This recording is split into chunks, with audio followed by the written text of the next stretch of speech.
Hai semua, salam sejahtera dan terima kasih karena terus setia bersama-sama kami Currents VMY, channel yang bongkar apa yang ramai tidak berani cakap secara terbuka. Pada hari ini kita ingin ulas satu isu yang sudah lama menghantui politik Sabah.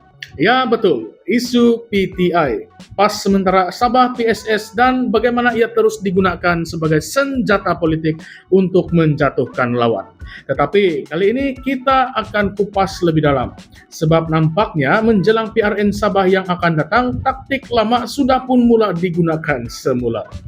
Baiklah, baru-baru ini Timbalan Presiden PBS Arthur Sen mengeluarkan kenyataan yang boleh dikatakan agak berani. Beliau secara terbuka mempersoalkan bekas Ketua Menteri Sabah Datuk Seri Shafie Apdal berhubung dengan dakwaan bahwa Shafie menulis surat sokongan untuk individu yang memohon dokumen MyKas dan MyPR. Dua dokumen penting dalam urusan permastautinan sementara dan tetap di Malaysia. Bunyinya macam serius kan? Tetapi soalan utama kita sekarang, adakah dakwaan ini benar atau ini hanyalah permainan politik?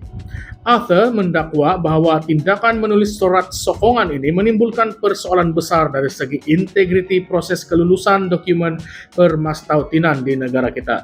Tetapi pada masa yang sama, kenyataan ini juga agak bersifat sindiran dan penuh dengan insinuasi, seolah-olah mahu mencipta persepsi buruk terhadap Shafie tanpa membawa bukti yang jelas dan lengkap. Sekarang ini kita kena tanya, adakah ini serangan politik pertama PBS menjelang PRN Sabah? Nampak macam begitu, dan kita pun tahu bila masuk musim pilihan raya, semua akan guna apa saja modal politik yang mereka ada untuk tarik sokongan.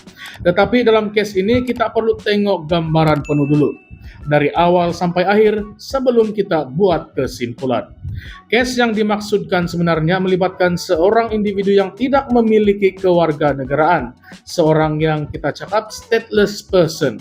Maksudnya dia tidak diiktiraf oleh mana-mana negara dan tiada perlindungan undang-undang antarabangsa. Dalam keadaan macam ini, ramai pemimpin termasuk Shafie Apdal kadang-kadang ambil pendekatan kemanusiaan dengan menyokong permohonan supaya individu seperti ini diberi pertimbangan oleh pihak berkuasa.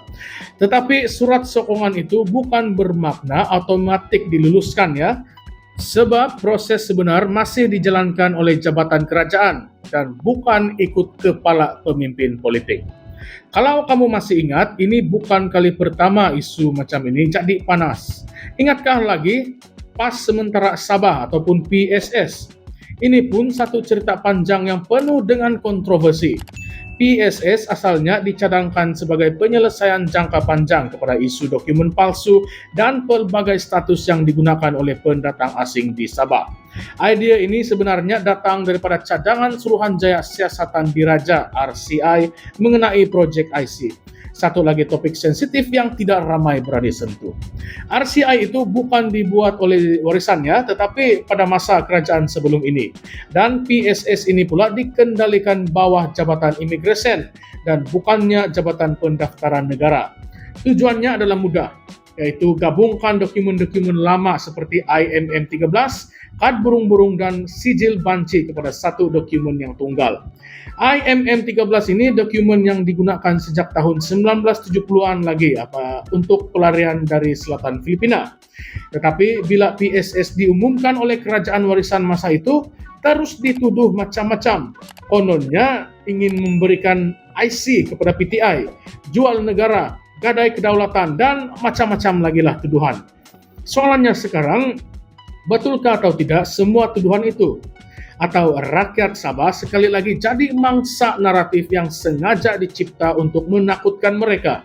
Fakta sebenar adalah PSS bertujuan untuk menyekat penyalahgunaan IMM 13 dan bukan memberi jalan mudah untuk jadi warga negara.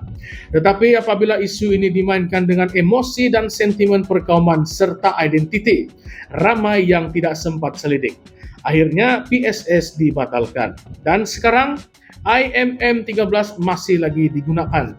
Yang ironinya lebih berisiko membawa kepada permastautinan tetap di bawah Akta Imigresen.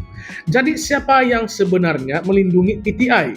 yang coba reform sistem ataupun yang sabotaj cadangan reformasi itu. Seterusnya, dalam semua kekalutan ini, siapa yang betul-betul rugi? Rakyat Sabah sendiri, terutamanya masyarakat KDMR dan komuniti pribumi lain yang tinggal di kawasan pedalaman. Ramai yang masih hidup dalam kemiskinan, tiada jalan raya, tiada hospital, yang mahu hantar anak sekolah pun susah. Dan yang paling menyedihkan, mereka sendiri masih ramai yang tidak ada surat beranak, kad pengenalan, malah sijil nikah pun tiada. Mereka ini rakyat asal Sabah, tetapi dipinggirkan macam warga kelas kedua. Tetapi peliknya, isu ini jarang disentuh dalam kempen politik. Sebab apa? Sebab mereka tiada kuasa politik. Tidak seksi untuk dijadikan model politik. Tetapi apa yang kita nampak, isu PTI ini terus dimainkan karena ia mudah memanipulasi emosi. Tidak perlu bukti kukuh pun, cukuplah sekadar memainkan persepsi dan ketakutan. Masyarakat terus percaya, walaupun tuduhan demi tuduhan tidak pernah disertakan dengan bukti yang rasmi. Tidak pernah kita dengar Syafiq Apdal disiasat secara rasmi ataupun didakwa atas tuduhan memberikan IC kepada PTI. Tetapi persepsi itu tetap kekal dan itu yang merisaukan. Sekarang coba kita pikirkan, adakah isu ini digunakan semata-mata untuk menakut-nakutkan pengundi KDMR dan Cina supaya mereka tidak undi warisan? Adakah ini strategi politik gitar semula yang dimainkan setiap kali pilihan raya? Kenapa kita tidak pernah dengar pihak lawan bercakap tentang penyelesaian jangka panjang untuk rakyat yang stateless? Kenapa tidak ada pelan holistik untuk membantu masyarakat pedalaman yang masih ketinggalan dari segi dokumentasi dan kemudahan asas? Dan yang lebih membimbangkan, setiap kali isu ini dimainkan, ia bukan sahaja memburukan nama parti lawan, tetapi juga mencetuskan ketegangan antara kaum dan kelompok di dalam Sabah. Bila kita terus melabel semua orang dengan dokumen IMM 13 sebagai pendatang, kita lupa bahwa ada antara mereka yang sudah berpuluh tahun tinggal di Sabah, ada yang lahir di sini, bersekolah di sini, dan tidak kenal pun negara asal ibu bapa mereka. Jadi soalan besar sekarang, adakah kita hanya ingin terus hidup dalam ketakutan dan politik kebencian? Atau kita sepatutnya mencari penyelesaian yang adil dan manusiawi? Satu lagi persoalan yang kita patut pikir, adakah rakyat Sabah akan terus tertipu dengan taktik yang sama?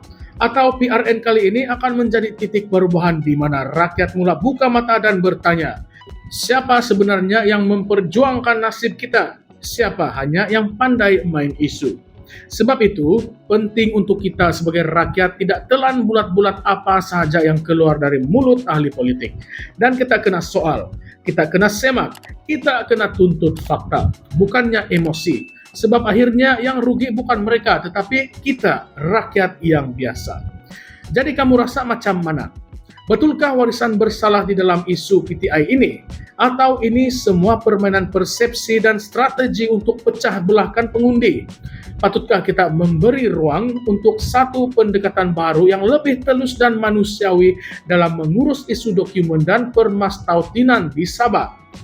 Tinggalkan komen Anda di ruangan komen di bawah sebab suara kamu semua adalah sangat penting. Kita ingin tahu pandangan sebenar rakyat Sabah dan bukanlah suara ahli politik semata-mata. Dan sebelum kita akhiri video kita pada kali ini, jangan lupa untuk like, share, dan subscribe ke channel ini Currents VMY. Channel yang berani kupas isu tanpa tapisan, tanpa takut, dan tanpa bias. Kita bukan pencetus kebencian, tetapi pencetus kesedaran. Sampai kita jumpa lagi. Dan ingat, jangan cepat percaya, jangan mudah diperbodohkan. Kita rakyat Sabah, kita layak tahu kebenaran. Terima kasih semua.